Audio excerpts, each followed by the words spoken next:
Welcome to Eden Equips, the podcast that shares real stories, practical tools to help parents, carers, educators feel equipped in raising and supporting neurodivergent children and young people. Whether you're tuning in with a coffee, you're in the car, or you have a rare and precious quiet moment, I'm so glad you're here and thank you for taking the time to listen. I'm Rebecca, and today, no, you are not seeing double.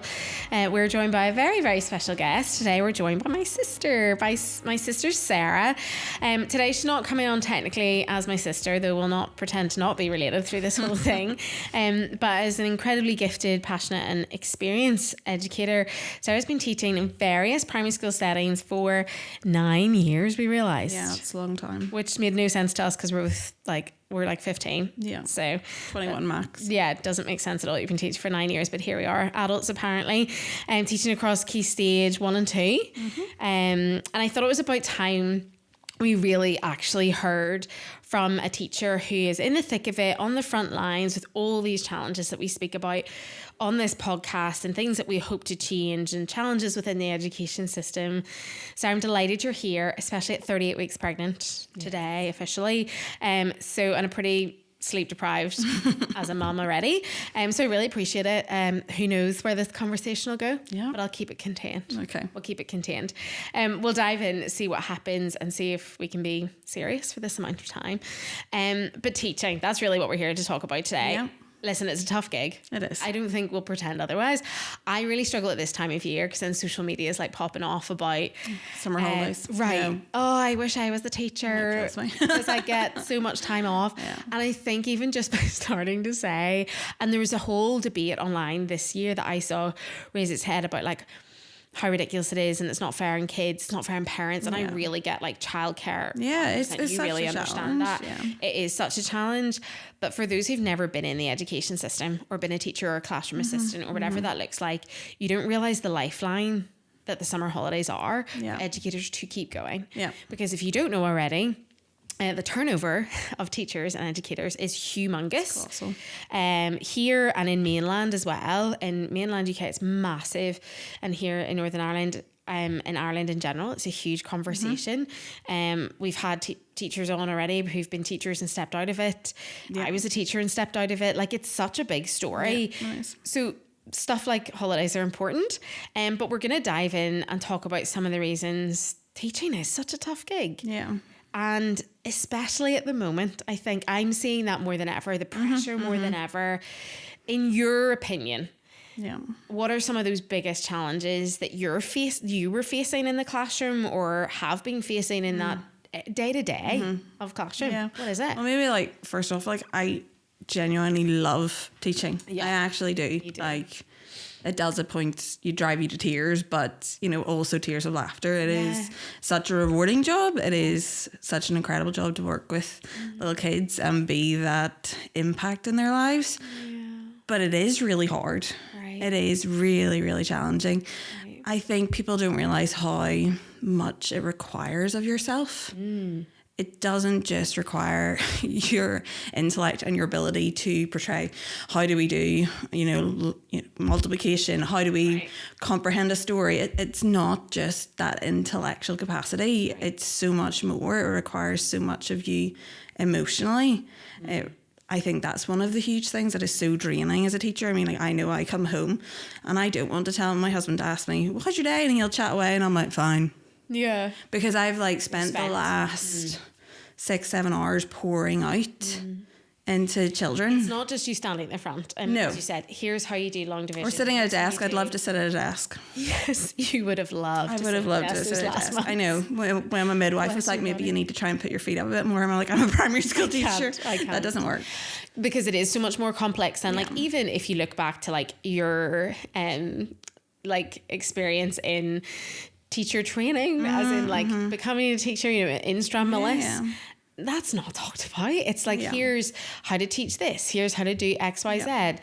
It's not the here's how to hold the capacity and the emotion regulation of 30 plus kids. And I think that's it. Like, you're getting these little complex human beings into your class that are coming from a diverse range of backgrounds, with a diverse range of needs and abilities and strengths and capabilities and interests and likes, and you're trying to somehow cohesively hold these together and hit curriculum targets, while then also helping them navigate the difficulties of friendships, of processing worry, of trying to figure out what they do when they're feeling angry. Like, it's just, I think it is just quite a colossal encompassing thing. I mean, like, sometimes I liken it, I was like, well, imagine you're on stage for 6 hours.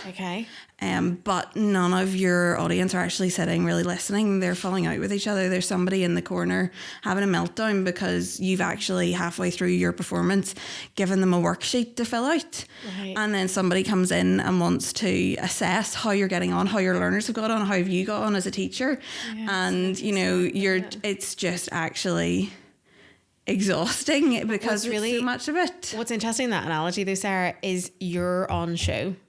Like, you're like, I'm imagining a stage, you're vulnerable, and someone comes in from the wings to like check how you're doing and just stands there and watches. And I think that's one of the problems and one of the challenges in teaching at the minute, because in a lot of schools there can be that culture of checking in, making sure the teacher's doing the right thing, as opposed to the supportive, collaborative nature that teaching needs. 100%. And I think that's because of the pressures that leadership are under, in terms of making sure there is that performance level within a school, also of them trying to make do with nothing.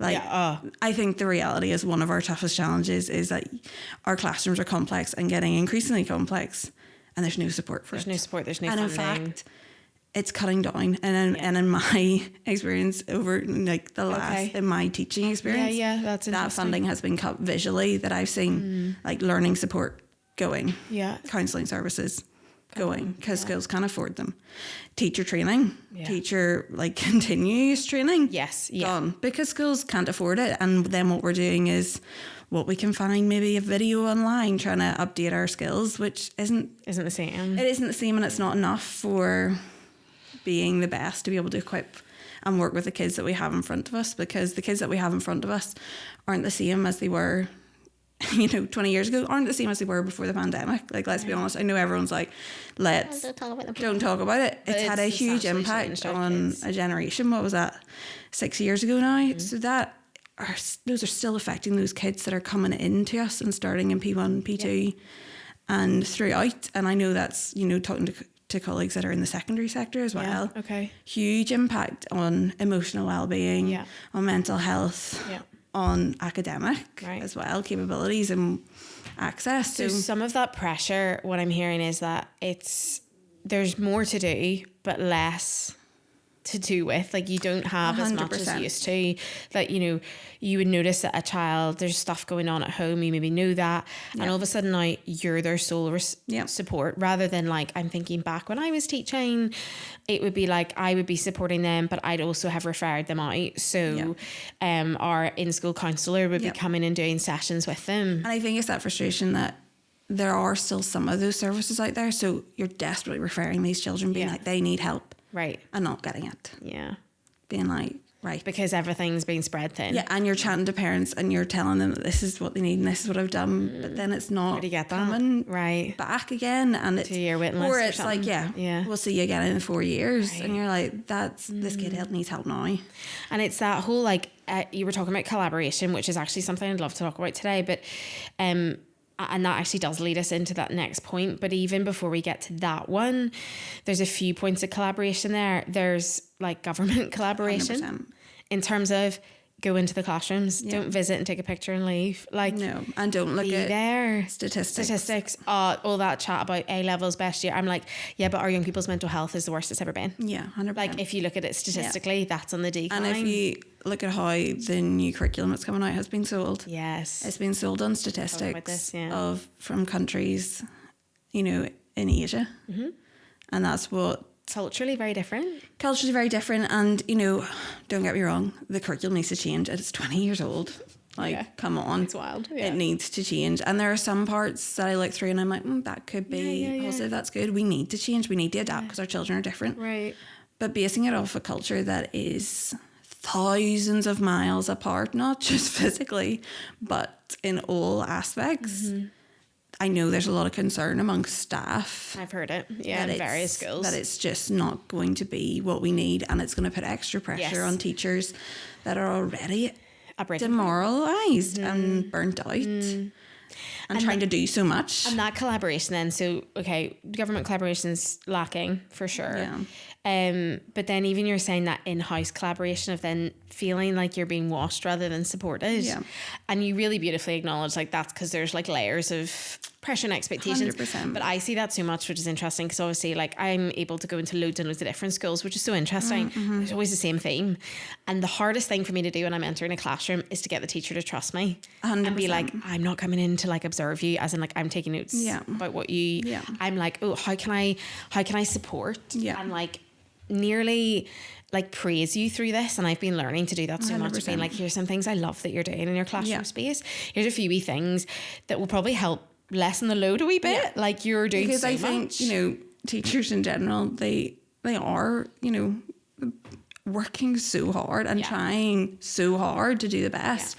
And then there's, for many of them, a wall comes up when anybody tries to poke into what they are doing because, you know, maybe they've had a negative experience in the past or maybe it's just, but, you know, but we do still need to learn. And I think then for teachers, that's a really important thing for, you know, that diverse nature now we have in our classrooms is teachers' willingness to learn, which can sometimes be a huge barrier to providing what we need for the children in our classrooms. Yeah, right. I think that's huge that you do, like we're saying majority, and that is really important, but there are teachers who are not wanting to change or learn, saying, I know, well, 30 years ago, this worked, and you're like, but it's irrelevant because that's irrelevant to this conversation. Actually, that's nearly leading into that next point of, I think the biggest and most powerful thing in school I'm learning is collaboration and the lack thereof of collaboration between teachers and parents, and carers. What would you see, and like in your experience, that is a positive and productive collaboration with the child at the centre between a parent and a teacher? I think, what does that look like? Firstly, that, you know, I want to encourage parents that they are essential to their child's education. Cool. It's not about dropping them off at the door and then that's your job. And I think sometimes we can maybe feel like that, or parents feel like they can't be part of it because that's school. That's school, or maybe they've had a negative experience in the past and they're a bit apprehensive about school. Sure. And they're apprehensive about teachers. Yeah, that's a good reflection. And I think that takes a lot of work for a school as a whole to break down, as teachers individually to break down. Now, obviously, we all gel with different people differently, and there have been parents I've worked better with. And parents maybe that'd be a bit more challenging to work with because you know, personalities and just working with that. But I think I want to encourage parents that you are actually essential. Like research shows that the most significant contribution to a child's educational outcome is their parental input. It's not their teacher. Now, we have to be good. We have to be the best that we can be. I'm not pushing off that responsibility from us. But that collaboration piece then. But that collaboration both and is so important. And does that come back to, like, we would say a lot in my world, we would talk about encouraging parents is you are the expert in your kid. 100%. And I think I feel that more now as a parent myself than I did before. So do you see that more now that you're like, oh no, I am, like, that makes sense? Yeah, because I mean, like, you know, you've raised this child from day dot. And actually, you know so much of a bigger picture than a teacher in a classroom with 30 children is ever going to know that they have them. Yes, I become so close and get to know my kids so well over the course of a year. But I don't have the 8 years prior of their lives before. Like, they go home, they wake up, how are they first thing, 100%. How are they at bedtime? And do you know what? That's some of the really important things. Now, I know some teachers really dislike seesaw. I know there's a huge hatred there, and I know that some schools have now cut it off and not using it. You're not allowed to. I've been in. And then the only way you get to contact the teacher is through phone call. That's quite intimidating. I hate phoning people. I'm not gonna lie. Yeah.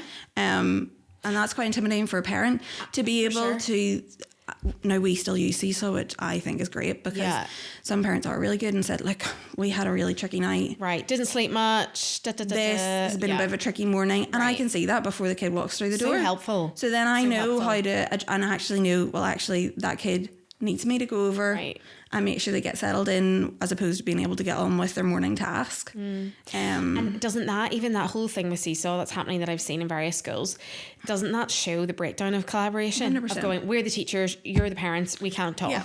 And I think it's also is linked to the amount of pressure teachers feel under. So then they're like, I've got so many messages to respond to. And it nearly needs to be like, I remember in our, and actually even schools I'm thinking of, there's a few schools I know have done this. When I was teaching, we used Class Dojo, very similar to Seesaw. And it was like at the start of the year, a letter went out, here's the timings that you will be able to, like, the teacher may respond within. No, like I am very much a working hours. For sure. But also, like, I then put something out being like, I really appreciate every single message. 100%, I may not have time to reply to all of them at the present time, but I will have seen it because my notifications are on. So I remember the same thing, incredibly useful, really tricky morning, huge meltdowns before we even got him on the taxi, hope he's okay on arrival. And then I'm prepped. Rather than I'm like, hey. Even for, like, I know that I can sometimes drop a message even, quickly at the start of lunch, being like, right, this is a bit wobbly, here's what's happened. A bit unsettled, but we're working through it, but we're all okay. Because you don't get the time at the door. No, and you can't. And, a lot of our kids, the older ones, they're walking home. So it's a key source. I find it's very useful. So collaboration is, I need you to talk to me. I need you to share with me, get to know me as well. Like, do you know what? I've loved taking parents on trips. Okay. Because then I get to chat to the parents and they chat to me as like a human being rather than as the teacher, because obviously you have your set parent-teacher interviews where you are teacher and parent, as opposed to like human beings. Human. And I think establishing, the fact that you do respond to messages, the fact that you do chat, helps that conversation. And I always say to parents, like, if there's something they don't understand in their homework, I was like, homework is so frustrating and so many problems with it, riddled. We all know that. But one of the things that, we try to do with our homeworks is that it is supposed to be a consolidation of what they've learnt. So if you're telling me and if you've written a note saying this is impossible, they don't understand it at all. Cool, that's and I know as a teacher, actually, because you miss things. There's 30 children there. Flip, they didn't get that at all. Or they were spending great time with Jimmy beside them, and he was helping them out or just saying, here's your answers. Right. So I think a child's got something when they don't. But then homework, all of a sudden, if a parent is doing that with them and writes me a note or sends me a message saying they didn't get this. No shame. No shame. Exactly. And it's not a... And I know if parents are listening to this, they're like, well, that's all well and good, but Sarah's not my teacher. Like, 100%. I know there are really difficult stories out there and there are teachers who aren't willing to learn and collaborate and will shut you down. And that's why we talk about like advocating. But I really, really think, and I remember saying this in the conference day when somebody had asked about how do you deal with tricky teachers, there's so many of them, and I was like, I just want to acknowledge all the teachers here in the room this morning, because you're the ones fighting for a kid, you're the ones spending a Saturday, your own time, your own money to come to things like this. So I think we have to know there are teachers and there are good teachers out there, so many of them, so many who do want to advocate as well. Just even through that advocation, I know you've advocated, although you're mainstream, classrooms look totally different. I talk about that all the time. That language can't really be used anymore because, you've got 10 plus kids with differing needs, 100%. And everything. You've advocated for so many neurodivergent children and people in your mainstream classroom over the years. I know you're open to pushing boundaries. You're not scared to question systems. At the best of times, never mind. And you're pregnant and there's hormones and you're just saying things. Just dangerous. Oh, I'll not tell those stories. But practically, what's been most effective for supporting these children and young people in your classroom? Can you think of any practical things you've done? As a teacher, using the expertise of others. Oh. Like, okay. I didn't think you were going to say that. Yeah. Like, we have to stop pretending that we know everything. The minute as teachers that we think we know everything, our effectiveness as a teacher goes down the drain. Wow. Because we're supposed to be inspiring kids to learn and to have a lifelong, that's what we talk about, giving kids a lifelong passion for learning. So what, you don't want to learn now as a teacher? So as a teacher, are you saying that you don't have anything to learn? So being open to learning about new strategies. Yeah, and asking for help. Just saying I don't know what to do. Because, you know, you will try X, Y, and Z. You'll have tried things before and then you go, yeah, that doesn't work. Right. And whether that's a colleague who's already worked with that people, or, you know, your Senko in school, or whether it's researching stuff yourself or looking up, you have to be willing to go and look for the answers. Yeah. Because if you just ignore it, it's not gonna help anybody. I've loved when I've got like DM. I'm terrible at replying to DMs because it does get overwhelming at times. I don't lie. See so. But like email, yeah, literally. But emails, I'm good at responding to my emails. And I've got emails. Normally when people DM me, it says email me, basically, in the response. And from teachers, I've loved that, who I've never met, who I have no relationship with. And they'll be like, here, Rebecca, follow your stuff, or came to one thing this one time. I have a kid in my classroom, any suggestions? Yeah. And I'll not be able to give the perfect answer because I don't know the whole picture. But I'm like, I want to help you because you've been willing to ask. Yeah. You know, and go, no idea. I always say I'm most excited when I'm delivering training, when a head teacher or teachers go, yeah, we don't know anything about this. Yeah. We're actually not doing a good job of this at all. Yeah. I love that because it shows me you're so willing to learn rather than, we actually all know a lot about this. And I'm like, well, here, well done, because this is my speciality and I don't know everything about this. Yeah. And I never will. No, 100%. So I think that's a beautiful one. Nearly in the classroom a decade, what's your advice to somebody if they're listening, stepping into their first year of teaching? Run. No. I'm joking. She is joking. You've stayed. I've stayed. You're staying. And it's well worth staying. I think that willingness to learn. Yeah. Because the girl that's in covering for me, she is just out of her teacher training. And I said, do not be afraid to ask for help. I was like, the staff here will support you. Lovely. The staff here will give you the answers, but don't be afraid. I remember that first year being, and I had such a supportive mentor, and I remember him coming into my classroom and being like, have these challenges, has this been? I'm like, yes, this is what it's been like, and I don't know what to do. Help. And I wasn't, because I was trying to prove something. Yeah. I know what I'm doing, but you don't. You just of course I don't. Finished a qualification that no harm, pretty useless. No, I just you've got some theoretical knowledge, but no real practical. Here's kids sitting in front of you day in day out. I remember it feels wild, doesn't it? When you step in and you're like, bonkers. Why is no one in the classroom with me observing? This is terrifying. No, exactly. I think it's really interesting. That was my first thing. I remember it, and this guy taught incredibly supportive, and that's what they said. They were like, the most powerful thing you can do in your whole teaching career is continually ask for help. Yeah, exactly. Ask questions. Because learn 100%. Comes back to that. And I think that's also, but also be, not afraid that although you're young, that you don't have anything to contribute. Yeah, you've so much to contribute. We actually we need you to come meet our young teachers. And I'm hoping there's stuff that you're learning in your, hope it's changed. That in your courses, that you can say, well, what about this? Or I thought about this. Or why are we doing it this way? Well, actually, I've been raised fully with the internet now. So here's how I can see it's for good, or here's what we can teach young people. So I think, don't be afraid to ask for help. Keep on learning. But also realise that your voice, even though it's young in teaching, really is valuable. Yeah. We really need, and we need the positive of that too. And we need passionate teachers. Yeah. Especially when, that have been in a bit longer are tired. Yeah. You need people coming in with the enthusiasm. Yeah. I remember my first year, I remember going to my principal about Legoland when I took my class Legoland. And I look back on that and think that was a first year teacher. 100%. Like I was full of life. I was full of energy and passion, and no challenge was too big. I wonder if I probably would, but with a bit more skepticism in it, rather than being like, what could go wrong? Yeah. 10 meltdowns later. Yeah, exactly. You and I are both big believers in hope. Just to round this up, it has to be at the centre of how we support children and young people. 100%. What's your hope for schools in Northern Ireland? Genuinely, that they get the support that they need. That those that can, the governing authorities, that they put the money where it needs to go. Right. That they base changes on things that will actually matter and things that will make a difference for our kids. Yeah. And that, the governing bodies won't just see it as statistics, but will have a real heart for the children of Northern Ireland and the beautiful diversity that we have in our classrooms, and want to support teachers to do the best that they can. Yeah. that's what our kids need. That's what our teachers need. It's good. So I like that. Thanks, Sarah. Finishing up then our quick equip game. Don't know if you looked at this, but your brain's gotta get ready to go here. You ready for this? Keep it working. Rapid fire tools. One resource that you love. In the classroom, I love a bit of Nurturing 5.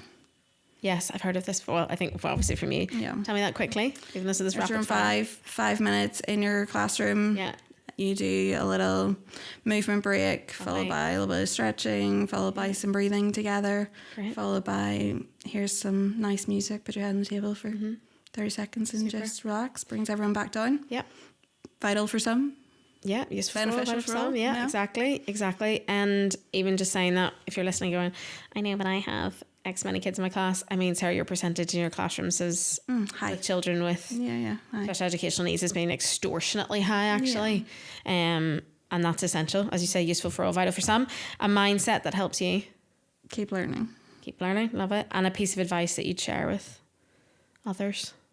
Parents, that you're vital collaborators in your child's education. That's really good. We want you to help. Yeah, we need your help, actually. We need it, yeah. We need you part of this journey. Yeah, really love that. Sarah, thank you so much for joining us and, taking us. There's so much more we could delve into, and you can maybe imagine the conversations that if our kids are entertained on a Sunday afternoon at our parents' house, that Sarah and I end up yapping away about the education system down a rabbit hole somewhere. How we're going to change it, and then it's interrupted by some sort of human need of someone needing the toilet somewhere. Potty emergencies. But no, I really appreciate, and I hope parents, you feel encouraged listening to what a teacher's heart is and what so many teachers' hearts actually are, and teachers, that you feel inspired. You're doing a great job. Keep going, keep learning. If you feel wobbly about that, look inside, have a wee reflection. Why are you resistant to change? And we'll talk about that in another episode as well. But thank you so much, Sarah. You're welcome. Thank you.